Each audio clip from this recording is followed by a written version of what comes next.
پہلے تو میں نے مسلمانوں کے اخلاق سنے تھے، اب تو میں نے دیکھ بھی لیے، پر یہ بتا جب 12,000 آیا تھا جان کیوں نہیں چھڑائی؟ تو حضرت چارہ کاٹتے کاٹتے رو پڑے، فرمانے لگے تو نہیں نہ جانتا یہ بیٹیاں سانجھی ہوتی ہیں، پتہ نہیں نا؟ میرے رسول پاک نے تو حاتم تائی کی بیٹی کے سر پہ کپڑا رکھ کے کہا تھا بیٹیاں برابر ہوتی ہیں، تو یہ نہیں پتا جب اس کی 6 بیٹیوں کی شادی ہوئی ہے میرے اندر روحانیت کتنی بڑی ہے۔ فرمایا پھر 12,000 آیا ہے تو 2-4 بچیاں پھر گئی ہیں، تجھے نہیں پتا میں اندر سے راضی کتنا ہوں، میں تیری نوکری کرتا رہوں گا، پتہ نہیں اللہ کتنی بیٹیوں کو بیاہ دے گا۔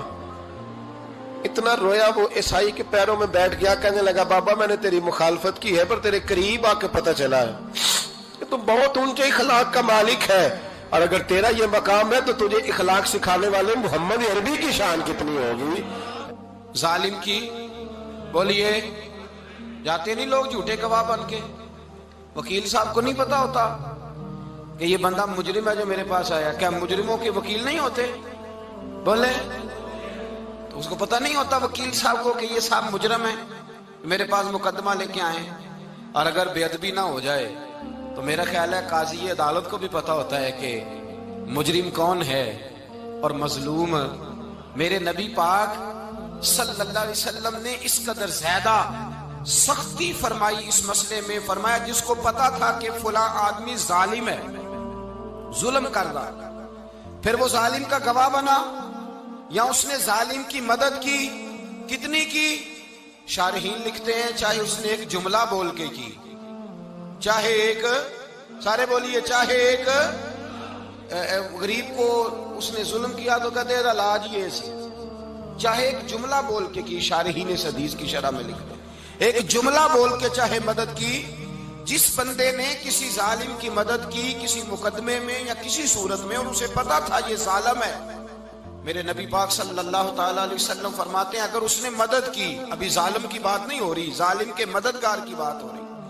اگر کسی نے ظالم کی مدد کی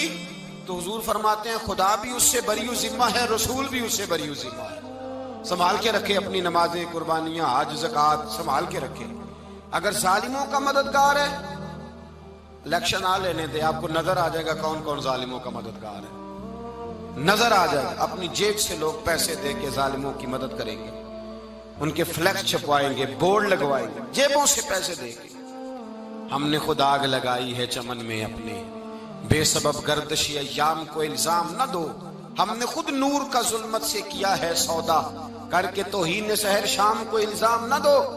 ظالموں کے مددگار میدان میں آ گئے، یہ چھوٹا لفظ نہیں، میرے حبیب پاک صلی اللہ علیہ وسلم نے فرمایا جو ظالم کا مددگار ہے سن لے جو سجن کے ساتھ کچہری جاتا ہے، وہ یاد رکھے جو دوست کا گواہ بنتا ہے، وہ یاد رکھے جو کہتا ہے میں مانگی گیا تھا، مجھے بلایا گیا تھا قبضہ چھڑانے کے لیے کسی غریب بیوہ کی جائیداد پہ، وہ سن لے تو مدد کر کے نہیں آیا، تو خدا کے ذمے سے نکل گیا ہے۔ رسول پاک نے فرمایا تیرا میرا تعلق ختم ہو گیا، تو ظالم کا مددگار ہو گیا، پھر تو کہتا میں بے چین ہوں، میں بے قرار ہوں، میں آزمائش کا شکار ہوں، پلٹ کے دیکھ تو صحیح تیرا گناہ کتنا بڑا ہے۔ میرے نبی پاک صلی اللہ علیہ وسلم کا ایک اور فرمان سن لیں، ابن ماجہ ابو داؤد میں موجود ہے، اس حدیث کو آپ نے یاد کر لینا ہے، کر لیں گے انشاءاللہ، سارے کہیے انشاءاللہ، کر لیں گے یاد۔ حضور صلی اللہ علیہ وسلم نے فرمایا اگر تو ظالم کی مدد کرے گا نا، یہ لفظ دل کی تختی پہ لکھ لینا، یہ مکافات عمل ہے، مکافات عمل دنیا، ادھر کرو گے تو ادھر بھرو گے۔ فرمایا اگر تو کسی ظالم کی مدد کرے گا، سن لے حضور کا فرمان ہے، اگر تو ابن ماجہ ابو داؤد سیاہ میں موجود ہے، فرمایا اگر تو کسی ظالم کی مدد کرے گا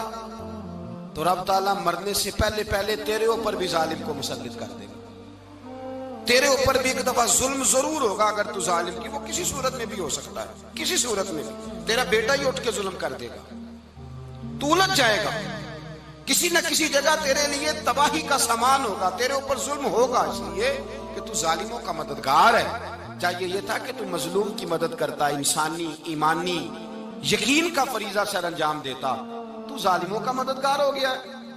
ٹٹول کے دیکھ لیں، رزلٹ نکال کے دیکھ لیں، ہمارے زمانے میں ظالموں کے مددگار زیادہ ہیں، اتنی لمبی زبانیں نکال کے ظالموں کی مدد کرتے ہیں، بڑے بڑے کالم نویس اللہ نے انہیں قدرت دی لکھنے کی، تو اپنا قلم ظالموں کی مدد میں خرچ کرتے ہیں۔ وہ لوگ جن کو اللہ تبارک و تعالیٰ نے قدرت دی، ہمت دی، طاقت دی، کچھ لوگ ان کے حلقہ احباب میں، وہ اپنے لوگوں کو استعمال کر کے ظالموں کی مدد کرتے ہیں، ظالموں کی مدد کرتے ہیں۔ میرے نبی کریم سید عالم نور مجسم صلی اللہ علیہ وسلم نے فرمایا، اگر تو نے ظالم کی مدد کی تو جب تک تو توبہ نہیں کرے گا رب تجھ سے ناراض ہی رہے گا۔ اللہ تجھ سے، او بھائی جس سے رب بھی ناراض ہو گیا، نہ کھانا نہ پینا نہ سونا نہ جاگنا نہ نیند، پھر تیری ہر چیز تیرے لیے آزمائش ہو جائے گی، پھر تیرا سایہ بھی تیرے لیے خوف کا سامان بنے گا، پھر زندگی جیتی جاگتی لاش بن جائے گی، تو اپنے کندھوں پر اپنی میت اٹھائے پھرے گا جب تو ظالم کا مددگار ہوگا۔ اور نبی پاک صلی اللہ علیہ وسلم نے فرمایا ظالموں کا مددگار بھی ظالم ہوتا ہے، ظالموں کا مددگار بھی، سارے بولے ظالموں کا مددگار بھی نہیں، کو نہیں، آپ سارے نہیں بولے، ایک دفعہ بولے ظالموں کا مددگار بھی، پکی بات ہے، ظالموں کا مددگار بھی۔ اللہ اکبر، جس کا یارانہ ہو، جس کا دوستانہ ہو، جو کہے میں نے نا اس کو اوکھے ویلے کے لیے ظالم کو یاد رکھا ہوا ہے۔ کبھی مشکل میں رکھے نہیں ہوئے لوگوں نے ظالم دوست، کہتے میں نے رکھے ہوئے ہیں، بلکہ ہمارے دیہات میں تو کہتے ہیں میں نے بازو بنائے ہوئے ہیں۔ کس کو بازو بنا لیا؟ ظالم بھی کبھی بازو ہوتا ہے، جو ظلم کی تلوار لیے میدان میں کھڑا ہے۔ قارون، حامان، فرعون، نمرود کا حال نہیں لوگوں نے دیکھا؟ اپنے زمانے میں آپ نے کتنے لوگ نہیں دیکھے جن کے سائے سے، آواز سے لوگ کانپتے تھے؟ پھر پولیس کی گاڑیوں میں وہ اس طرح مردہ پڑے کہ دنیا نے تماشا دیکھا ان کا۔ یہ رنگ ہم نے دیکھے نہیں اپنے آنکھوں سے۔ فرمایا ظالم کا مددگار بھی،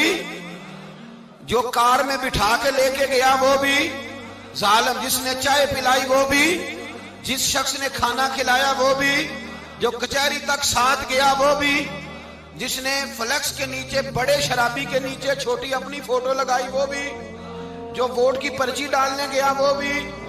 کہہ دینا باہر نکل کے کہ حضرت صاحب نے سیاسی تقریر کی ہے،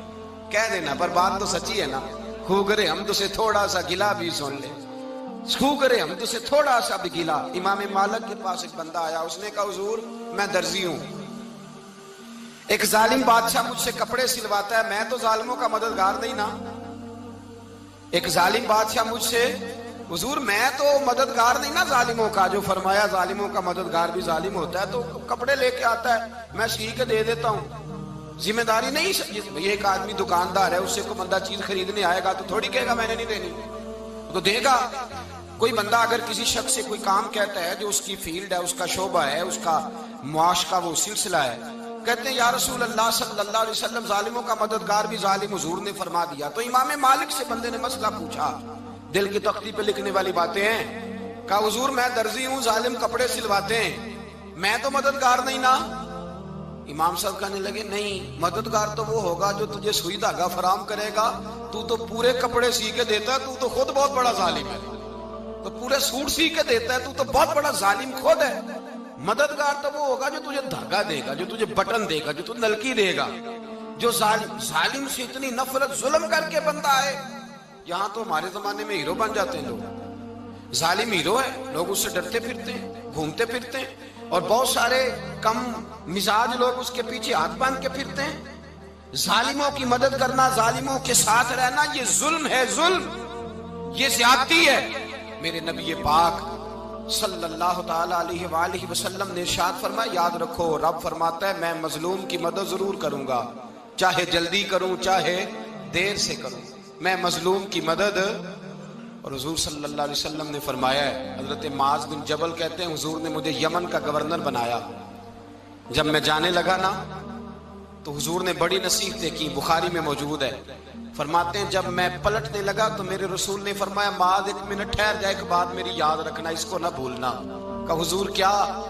فرمایا دیکھنا کسی پہ ظلم نہ کر بیٹھنا، کہیں تجھ سے زیادتی نہ ہو جائے۔ محبوبہ پھر حضور نے فرمایا سن میرے معاذ، میں تجھے گورنر بنا رہا ہوں، زیادتی نہ کر بیٹھنا۔ یا رسول اللہ صلی اللہ علیہ وسلم کیا ہوتا ہے؟ تو میرے کریم نے فرمایا جب مظلوم دعا کے لیے ہاتھ اٹھاتا ہے تو عرش کا مالک کہتا ہے فرشتوں پیچھے ہٹ جاؤ، عرش کا مالک کہتا ہے فرشتوں پیچھے ہٹ جاؤ۔